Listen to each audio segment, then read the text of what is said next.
Let me introduce you to one of the proud supporters of From the Hawkeye of the Storm, Iowa floor covering down in Bondurant. Now, for the last year and a half, you've heard me talk about this great company in the heart of central Iowa. They've got their tough core, click together, 4.5 millimeter waterproof vinyl flooring, great for you DIYers out there. But even if you're just a contractor or you need a different type of flooring, they've got you covered, whether it be tile showers, carpet.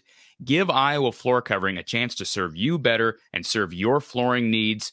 Visit them online at iowafloorcovering.com. That's iowafloorcovering.com, or you can give them a call at 515-379-7000. That's 515-379-7000. Thank you to Iowa Floor Covering in Bondurant.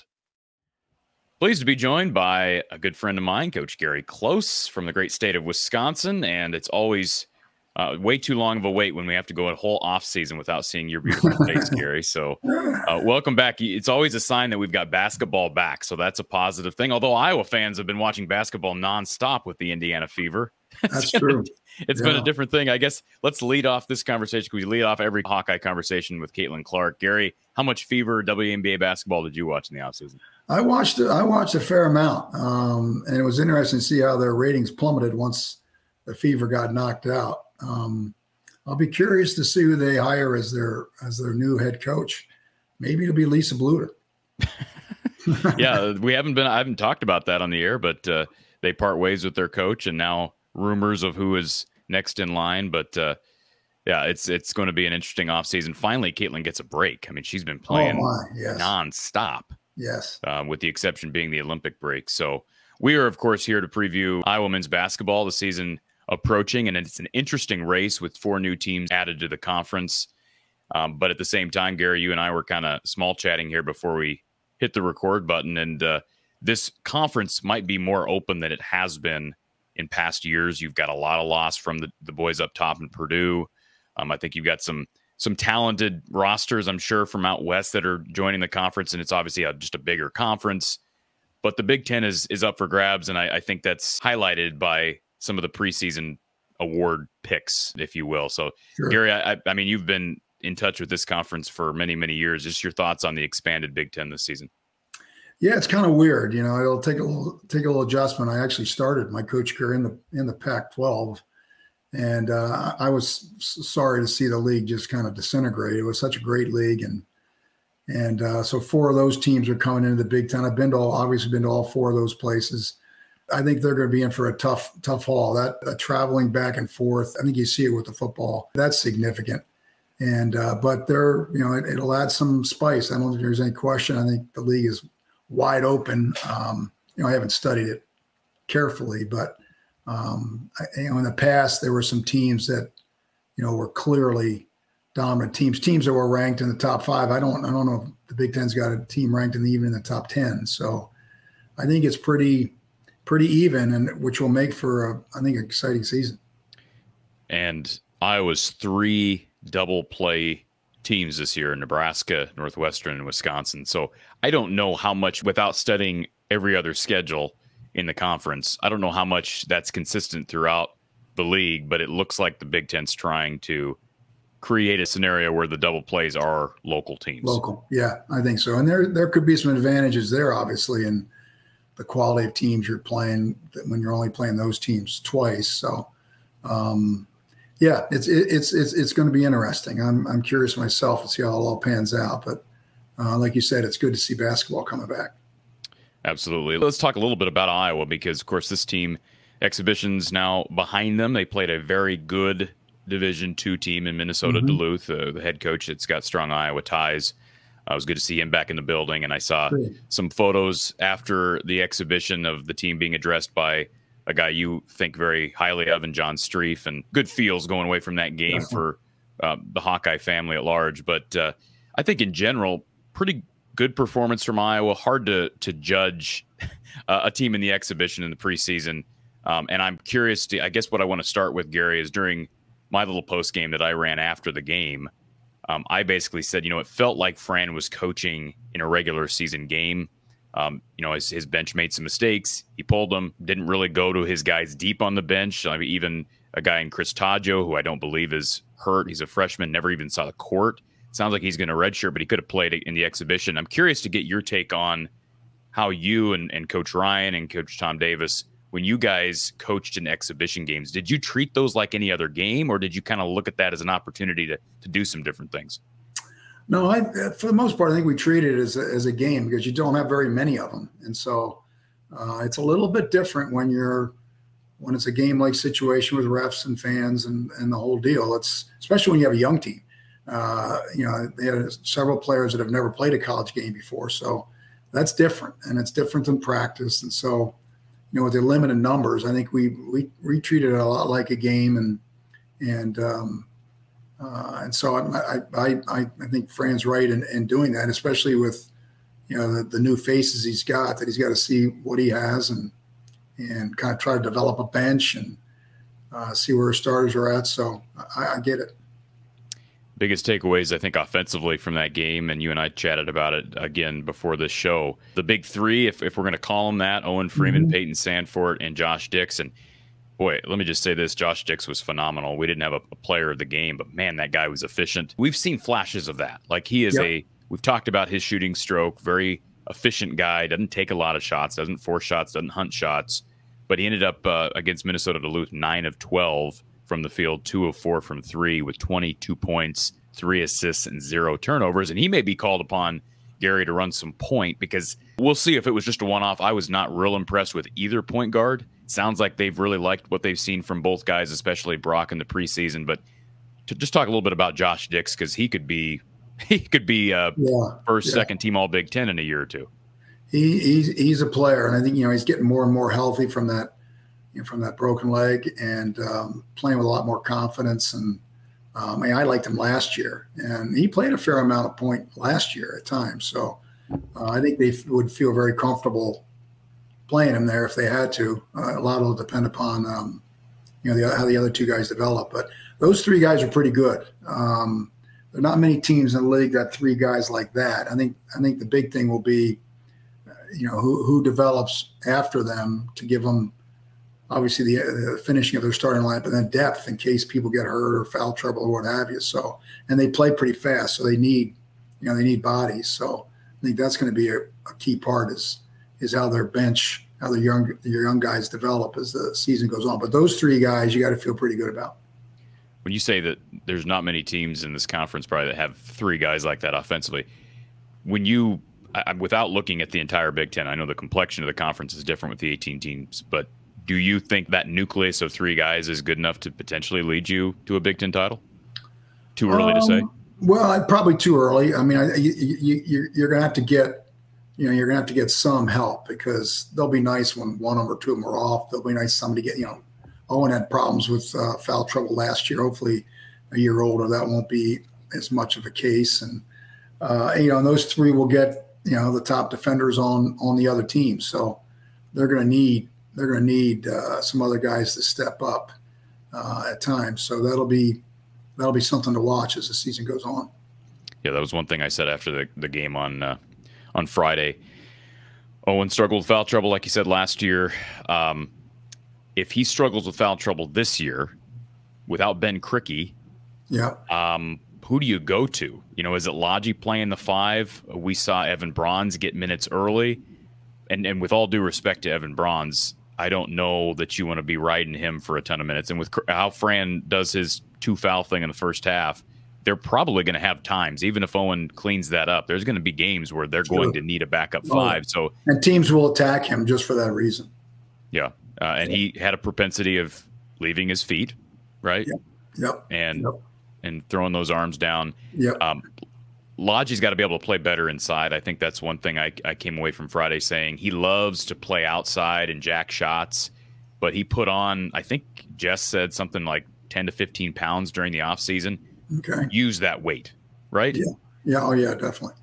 Yep. And they need some inside scoring, because there'll be nights where the shots aren't falling, and you got to get to the free throw line, you got to get easier baskets, and that's where you do it. So yeah, no doubt. A guy that I actually thought Fran did pretty well. He was very pointed, and he always is going to be. He and Kirk Ferentz are very similar in their transfer portal philosophies, but in going out and getting Drew Thelwell, was a really solid get from Morehead State. Won a lot of games there. Had some decent film, I think, against some Power 5 teams. And then Seydou Traore, who is now a second-year guy, but had a really good freshman year. Was all-conference freshman team in that conference at Manhattan. And Seydou struggled with foul trouble on Friday, and I think that's one thing. There was a couple of plays, you go back and watch the tape against Minnesota Duluth, where he's completely lost defensively, and Fran went away from him. And, you know, that's going to be a key too. I think athleticism-wise, we've talked about this with Iowa teams year after year, and I think you've probably downplayed that a little bit from my perspective, because you had some Wisconsin teams with Coach Ryan that probably didn't blow off the screen from an athleticism standpoint, but we're just real disciplined. And I've always said, Gary, my vantage point is, because we know that Iowa doesn't teach defense the way maybe some of those great Wisconsin teams taught defense, is you need an extra gear from an athleticism standpoint. You lose Tony Perkins, which hurts you in the backcourt. I feel like you need the athleticism of a guy like Traore to be on the floor, to rebound, to shot block, to defend. Drew Thelwell didn't play well Friday either. But after that, like, Lodge's got some athletic upside. I'm concerned about this team being able to stay in front of people. And I thought we saw a little bit of that out of Price at times on Friday, out of Brock Harding. This is an Iowa team, but is your level of concern on the defensive end more or less than last year? Well, I would have concern every year at this time from that standpoint. I think defenses always develop later. It takes longer, especially when you have young players or players that haven't been in your program. So it's gonna take some time. You know, I think it's a definite concern, but I think it's a definite concern for every team. I think that's what usually trails, and so they're gonna have to work on that hard. We've went about almost 15 minutes without talking about Peyton Sanford. He tested the NBA waters during the offseason. It sounds like he had some opportunities to leave and maybe be a draft pick in the second round. But as you and I both know, getting drafted in the second round does not guarantee you much of anything. No. Just ask Aaron White that question. So he comes back, and we know what he brings to the table with exceptional shooting, great length. Again, defensively, I think that's an area there's got to be some concern if you're going to be a 3-and-D guy in the NBA. But his leadership on this team, I think, is just going to be so important. Completely changes the dynamic.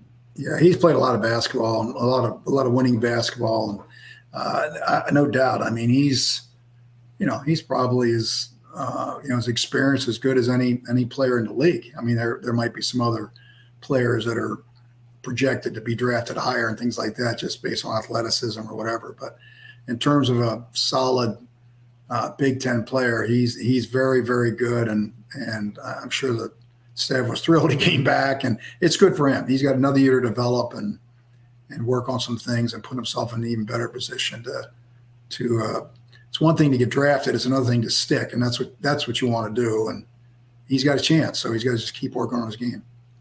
Where do you believe his game? I mean, obviously he got a lot of feedback from scouts, but where do you think he needs the most improvement or shown on tape in year 4? Yeah.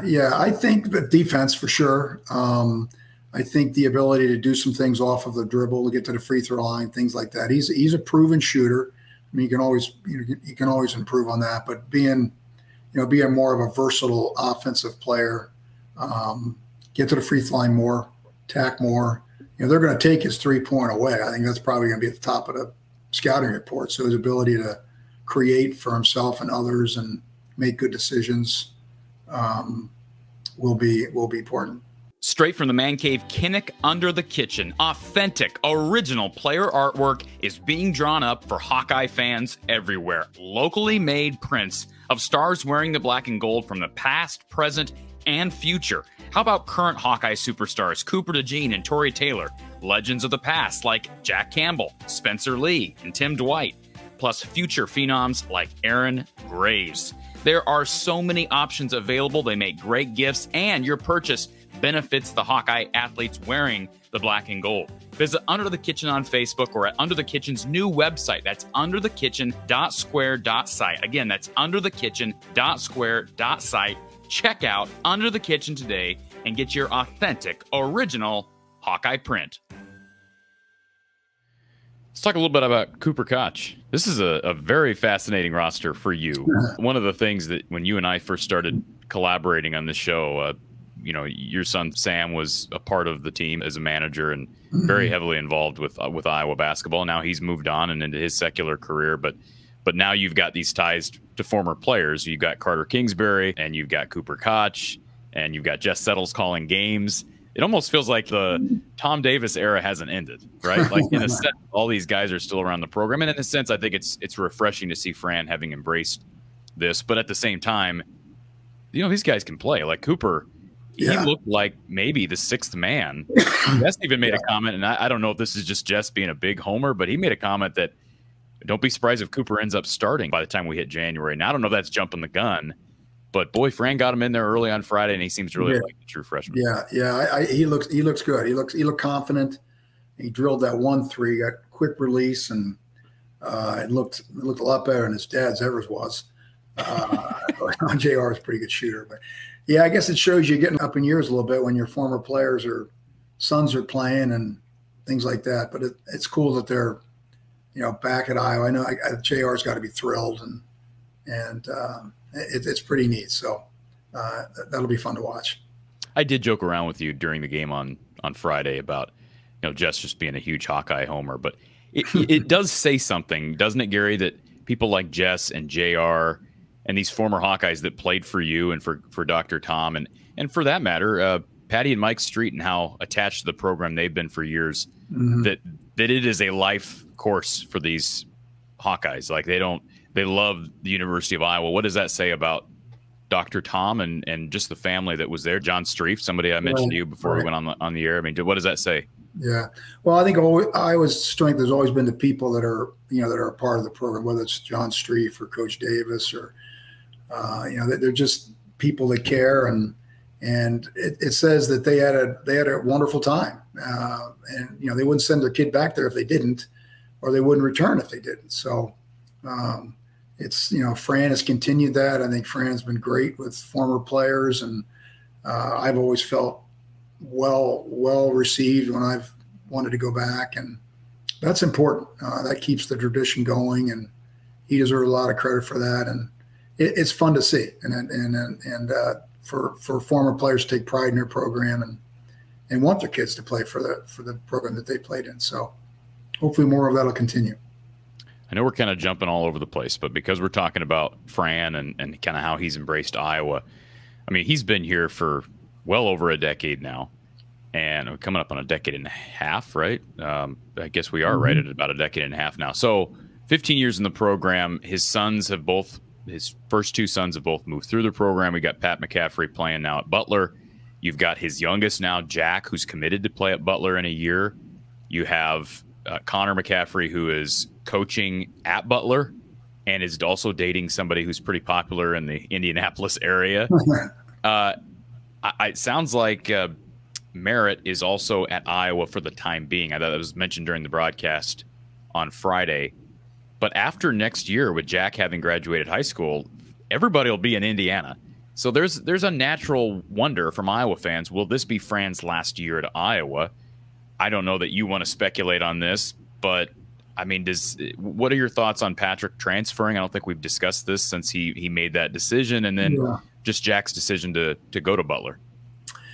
Well, I think what it says is it's tough for kids to play for their dad, especially this day and age with social media and things like that. It's too much at times, and I think they were looking for something a little bit different. And I understand it. It's tough, and it's tough being the coach at Iowa because the program is well followed and you know, I get it. And that's, you know, it's a positive as well as a negative. So I know Fran loves to coach. I mean, if he didn't do that, I think he might have been gone this year and headed that way. So we'll see. You know, he certainly, you know, he's had a great career and certainly can retire and feel very good about it. But you know, I know he loves to coach, and I think a lot of it will depend upon how this year goes and the prospects for the future. But I think it's up in the air. And of course, the the Sweet 16 streak continues, right? So somebody's trying to latch it. You're ready to shed that, right? You as a part of Sure. that night. Yeah. A long time ago. Yeah. And the conference, for that matter, the regular season conference streak is still very much intact. So hopefully, maybe they can shed both of those this year. That'd be quite a feat, especially with the expanded Big Ten. I do want to run through. I mentioned the two play teams. Again, Iowa will play home and away against Nebraska, Northwestern, Wisconsin. Their home only opponents: Indiana, Minnesota, Michigan State, Oregon, Penn State, Purdue, Washington. Away, they play at Illinois, at Maryland, at Michigan, Ohio State, Rutgers, UCLA, and USC. You mentioned travel. Certainly is going to be a storyline. We haven't seen Iowa football go over to the West Coast yet. They'll play UCLA here in a couple of weeks. But as you mentioned, football teams have really struggled both ways, coming from the West Coast here or vice versa. What of those teams that I just ran through would you say are your early picks? I know Purdue is picked at the top of the conference, Braden Smith's preseason player of the year, but I mean, is there anybody that stands out? I mean, they obviously have a lot of loss this past season personnel-wise. Yeah, and I think it's, like I said, I think it's pretty wide open. I think it's reflective in the the preseason top 10 ratings don't mean anything, but we don't have, the Big Ten doesn't have anybody. I don't believe in the top 10, which is really surprising to me. But so I think it's wide open. Purdue's picked to finish first, and they lose a high draft pick and a great player in Edey, and they lose a very good player in Gillis. And so I think it's really, really wide open. Indiana is a team that everybody mentions. They got the kid from Arizona who's a special talent, but they got to put that all together and they got to win. And they have not in the past done that. So I think the jury's out on them. Illinois lost a lot of players. Michigan State is young, but obviously very well coached. So I think it's wide open. I think it's, I don't know if there's any clear-cut favorite like there has been in the past. You mentioned Purdue, Indiana, both in the preseason top 25. Rutgers, the only other team in the top 25.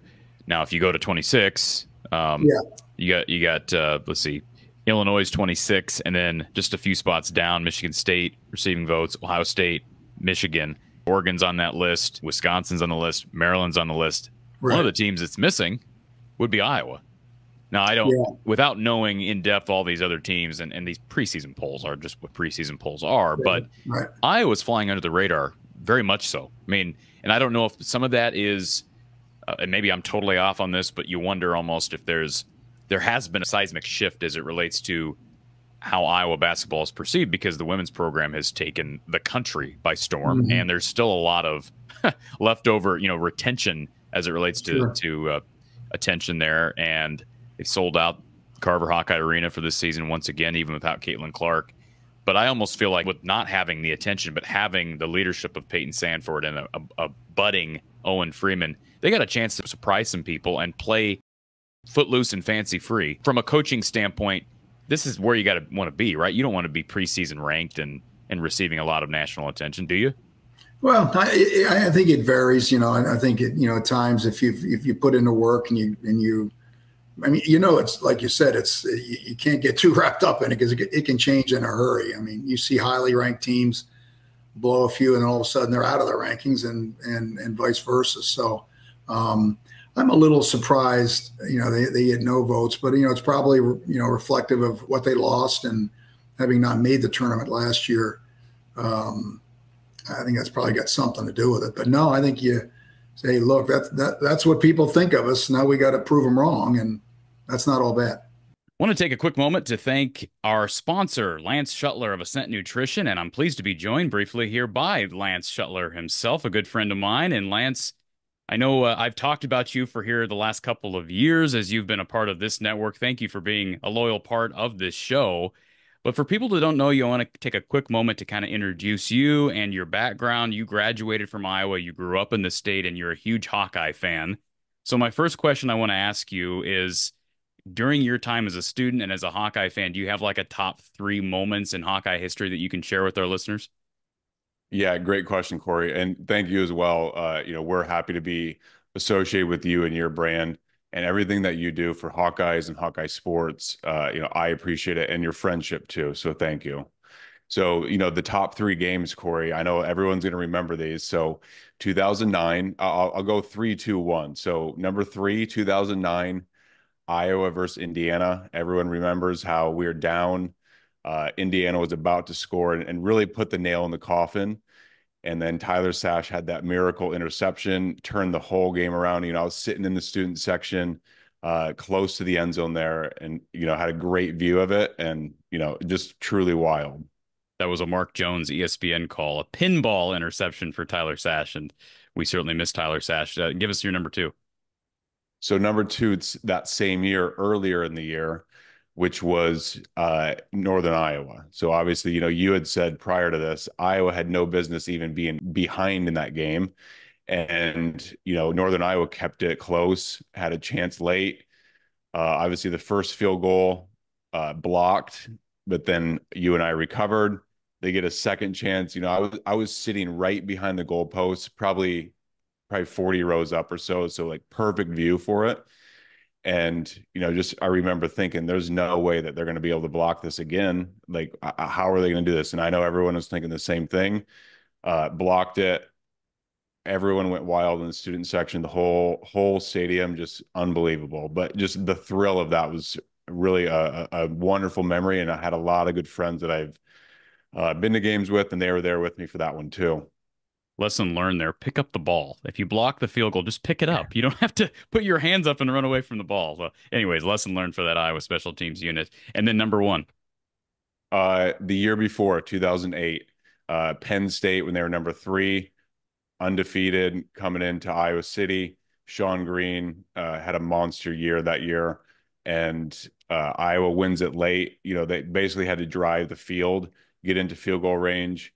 Daniel Murray kicks in late. I remember I was there with one of my best friends, my best friend growing up, and we went to so many Hawkeye games. We were right there down next to the players. He had a family member on the team, and so we had close seats there and waiting in anticipation for Daniel to kick it in. He did storm the field, and rest is history. That was the green out game. And quick mention as far as a lesson learned there, don't storm the field until the clock hits zero because they had to get everybody off the Yeah. field and then run one final play. So I want to ask you, in addition to going to a lot of football games, another passion of yours, especially when you were at Iowa and then beyond, was well, you studied health science at Iowa. So I'm curious the connection between that. How'd you get into that as far as your interest and then the application to this great company that we've been working with, Ascent Nutrition? Yeah, thanks, Corey. So, when I grew up, I was always playing sports and really active outside, um, just moving around a lot. Small town Iowa, that's what we had to do, as you know, and being outside, having fun with friends, playing sports, and just being active. And that kind of just translated over when I was in school, playing sports in high school. And then once I got to college, just continuing to stay active and really started to learn more of the science around health and wellness and activity and exercise and sports and all that.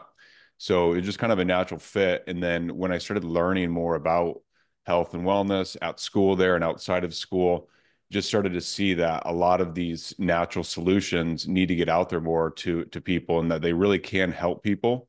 I had a personal story that kind of relates to that, and really just wanted to bring out natural foods, natural products that can actually help human physiology, whether that's through sports, performance, or just your average everyday person who wants to feel better, feel happier. And so that's what we do: organic, wild harvested nutrients, so super pure and clean, and really adding good nutrition into the body for people. That's one of the reasons why I'm so excited to be part of this partnership, because Iowa football is all about making sure your body's right first, right? Your body and mind. And if those two things, those prerequisites aren't in place, then you're going to fail. And I think Kirk Ferentz would agree with that sentiment. So if people haven't checked out your products, there's a link in our description on this video, on this podcast. But we did our your top three games during your time at Iowa, your Hawkeye history, your memories at Iowa. Give us your top three products. Do you have a top three you can share with us that people should research and check out and possibly try? Yeah, thanks, Corey. So number three, I would say would be the humic and fulvic acid. couple main points and reasons is that it helps with the gut. A lot of people have gut issues these days, but it helps detox, and it helps with gut health and immunity. A lot of people actually feel benefits from it in terms of just increased energy, increased mental acuity, and more focus. Number two would be pine needle extract. So we wild harvest pine needles, and what we do is store them in organic vegetable glycerin, and it gives it a nice sweet taste. But a lot of people have heard of pine needle tea for the vitamin C, immune and respiratory health, especially as the colder months are now, upon us. Pine needle extract, that's number two, and, just good for immunity and just overall health, especially during, winter months. And then number one would be the pine pollen tincture. So that one's got 200 different nutrients in it, vitamins, minerals, amino acids, and a great source of phytohormones. So good for just overall adrenal support, hormone support, and cardiovascular support for people. A lot of people will take it for endurance as well. So athletes take pine pollen. It does mimic human hormones in some ways, which is beneficial. And so this is why it helps with just greater energy levels and feeling like your adrenals and hormones are actually balanced out and healthy. Great stuff. And people haven't checked out your coffee too. The organic coffee is fabulous. It's clean, it's pure, just tastes great. So Lance, we're just so pleased to have you a part of the show and supporting not just this show, but Hawkeye Nation as a whole, and being able to give people great coverage on Hawkeye athletics, and also making people's lives better with the great products that you guys offer down at Ascent Nutrition. And supporting a fellow Hawkeye fan like yourself is a pleasure on my part. So thank you for taking the time here during this brief segment, and we look forward to our continued partnership. Thank you too, Corey. Go Hawks. Let's run through the non-conference schedule. So an intriguing one, because they don't have a Thanksgiving week tournament this year, but they do have a trio of very unique opportunities just outside of the state of Iowa. So, of course, they play your bye games, so to speak. They play Texas A&M Commerce, the season opener, on Monday, a week from when we're recording this, November 4th. They play Southern. They play South Dakota. They play Rider. They play USC Upstate. They play New Orleans, and they play New Hampshire. However, listen to some of these non-conference games. You got Washington State in Moline.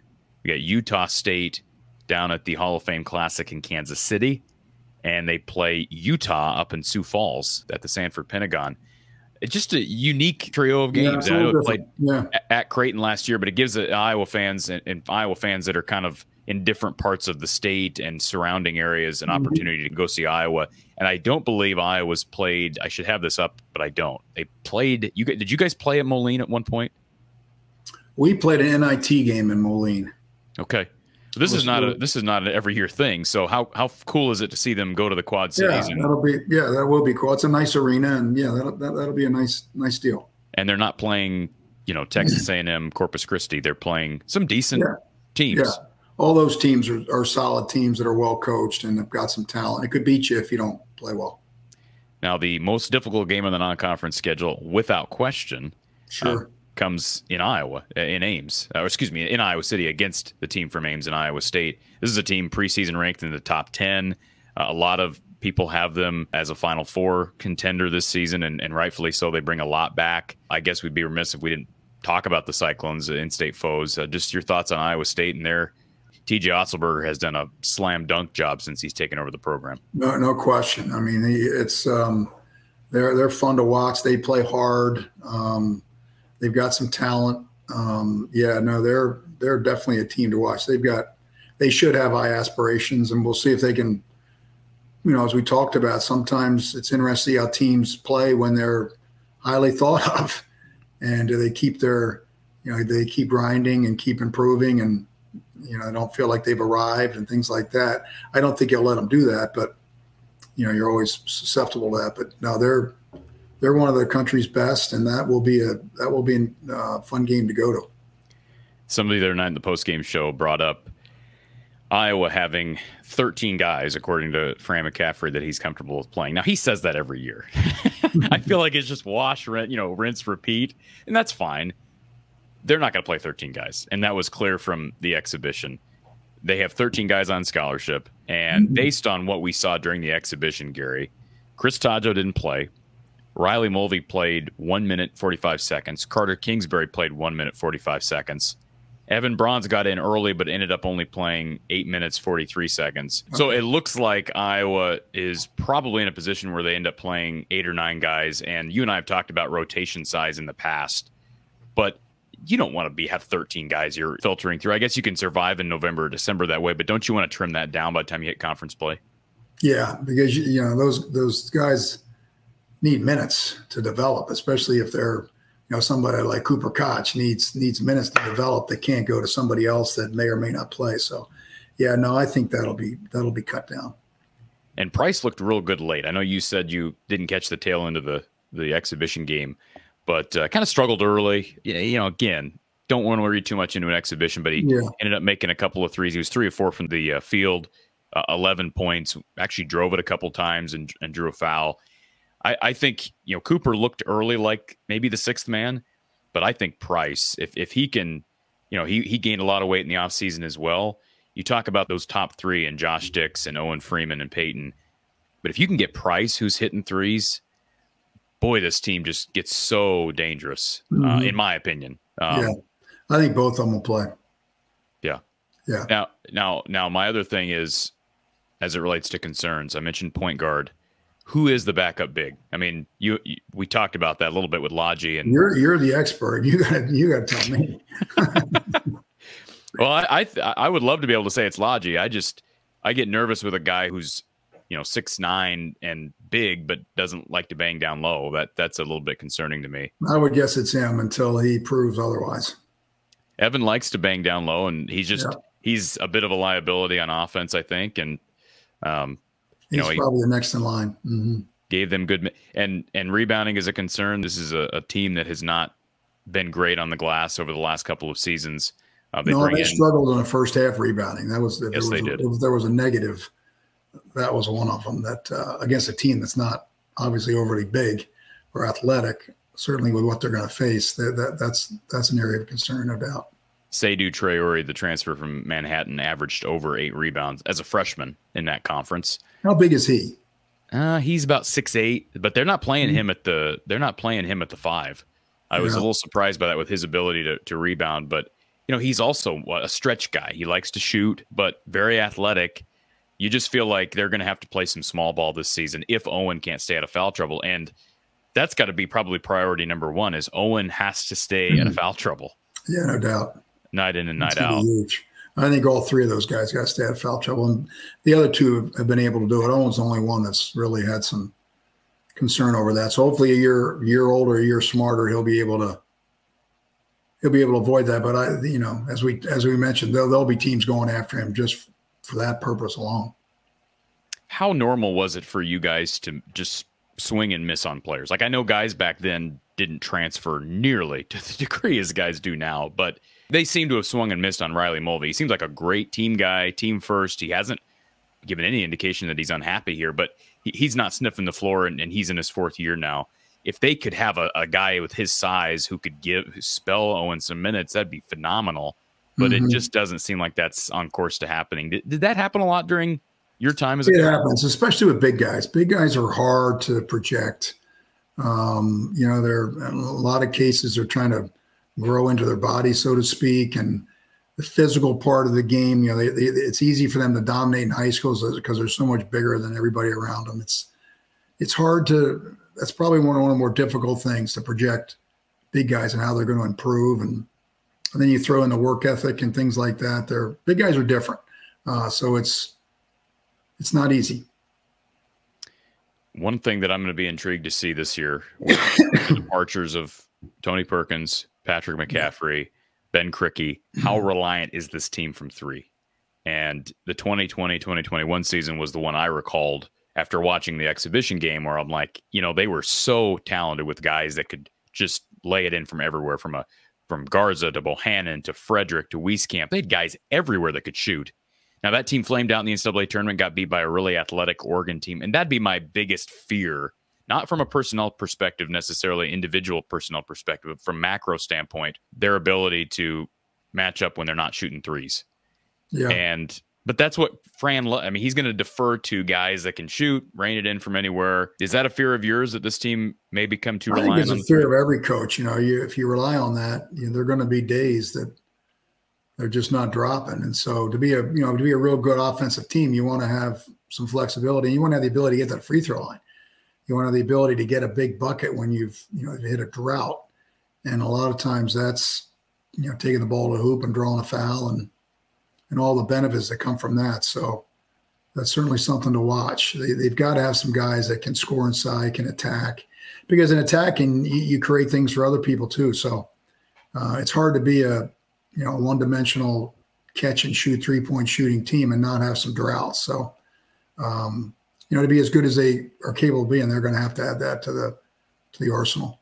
And maybe the most important question on this show that I wanted to ask you, I've been told that our podcast, the one you and I have done now for several years, is the most popular and the best podcast on the entire internet. Just your thoughts on that, and doesn't surprise me. the impact we've made on the community at large, Gary. Oh man, that's unbelievable. Well, we just got to keep working to improve, just like the players do. It's not as impactful as Jess Settles is for the BTM Plus broadcasts.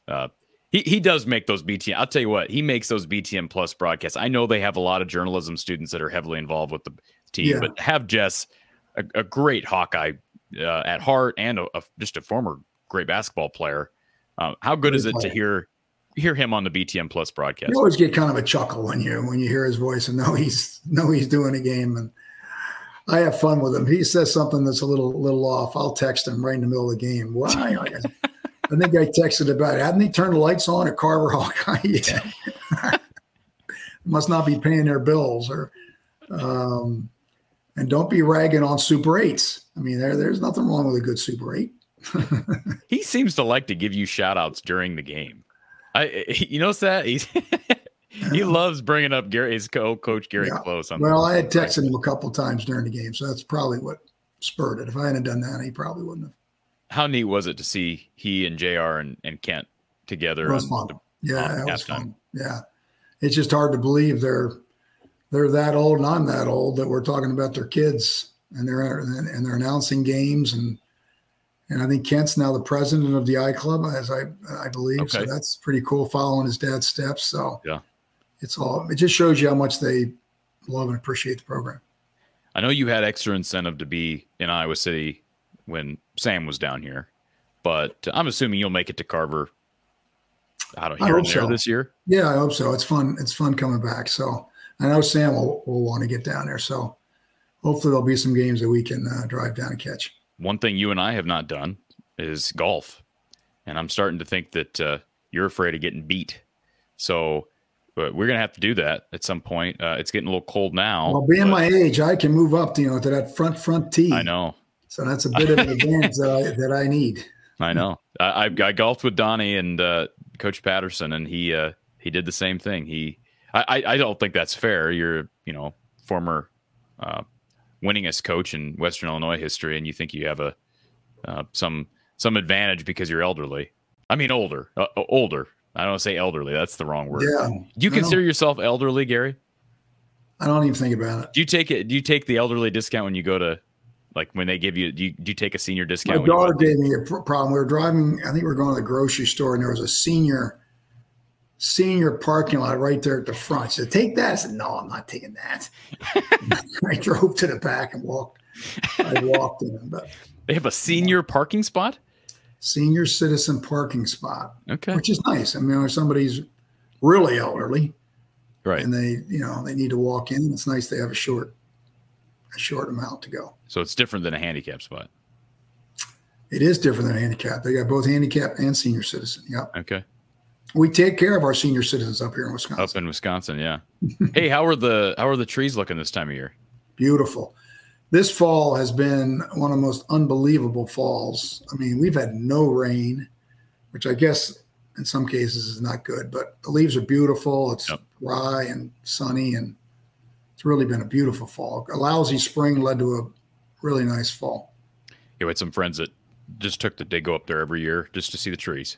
Mm-hmm. And we have some beautiful trees down here in Story County as well. But Yeah, this is the crispness is in the air, and it kind of started a little later. Felt like summer until maybe mid-October, and it's going to be 81 here tomorrow. Yeah, I was going to say it's supposed to be 80 here today.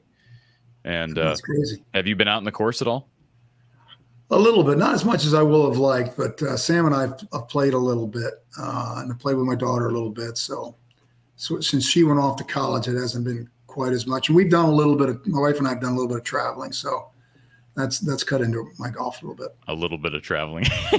I'm sorry. A little bit of traveling. What's a little bit of traveling to you, Gary?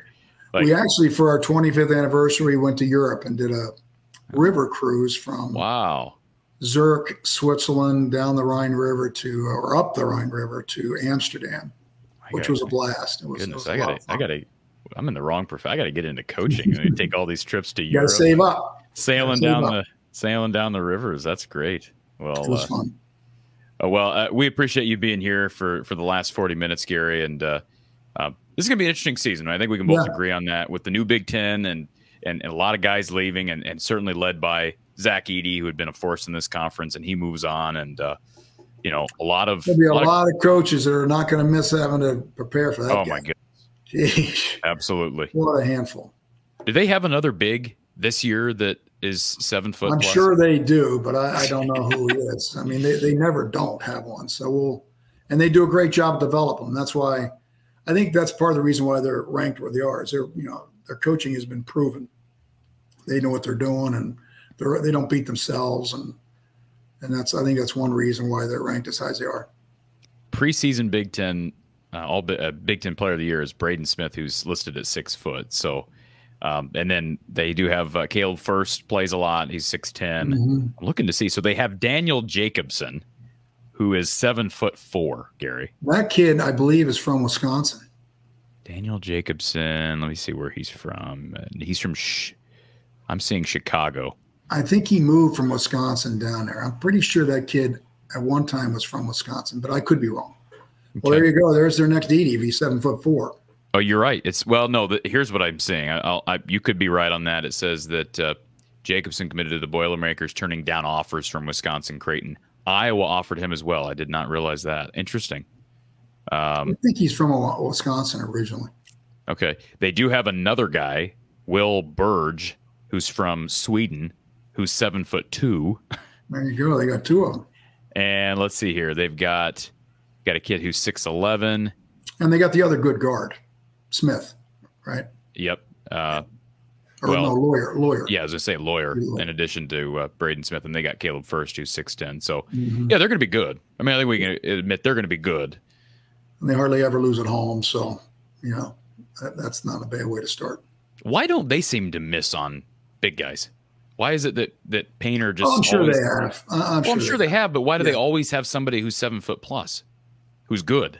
Well, you get a reputation. It's kind of like Iowa tight ends and Wisconsin with offensive linemen and things like that. That's a program you can go where they'll develop. I mean, there's no greater example than Edey. What he started, and how he ended up. Yeah. There were a lot of people didn't think he'd even get drafted at one time, or even be drafted at a high this past year, but he just keeps proving people wrong. I'll be curious to see how he develops. It's going to be interesting to see. One more thing I want to add, and then we'll get off the air and let you get back to your golf session. As it relates to the women's basketball team, I remember you telling me when Taylor Stremlow committed, and I told her this. I was down at Iowa Women's Basketball Media Day here a couple of weeks ago, and I told her, I said, I remember when you committed, coach that I do the men's basketball show with, he said, hey, you had a really good one in Taylor Stremlow. Of course, she appreciated that. But what I found out later on, actually was when I chatted with her on the podcast, is that her dad was coached by Coach Ryan. Did you know that Taylor's dad? Not. So her dad played for, was it Whitewater?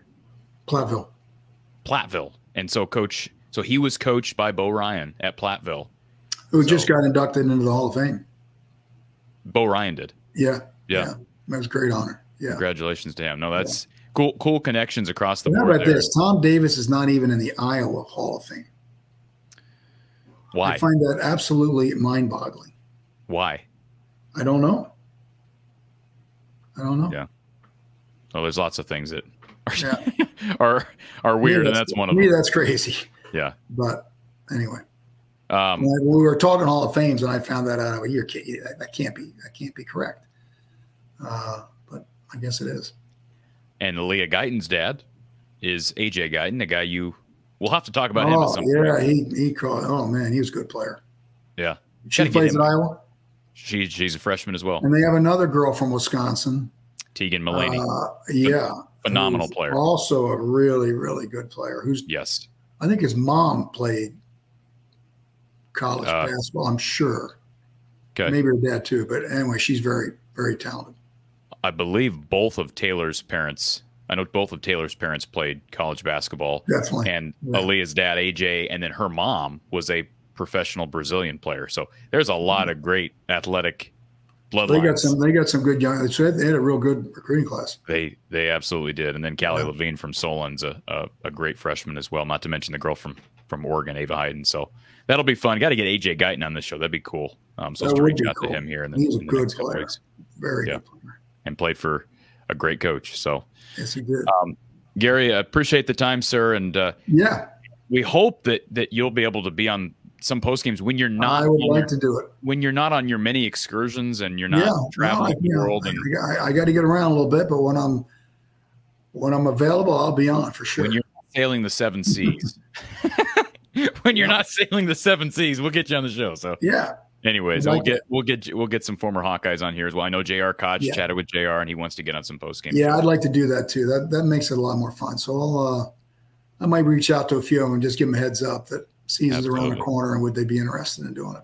Well, Gary, we'll look forward to a fun season, and college basketball's back. Stay warm, and I know it's the weather's starting to turn. Enjoy the fall colors, and we'll look forward to a fun season ahead. I'll look forward to it, Corey. Thanks.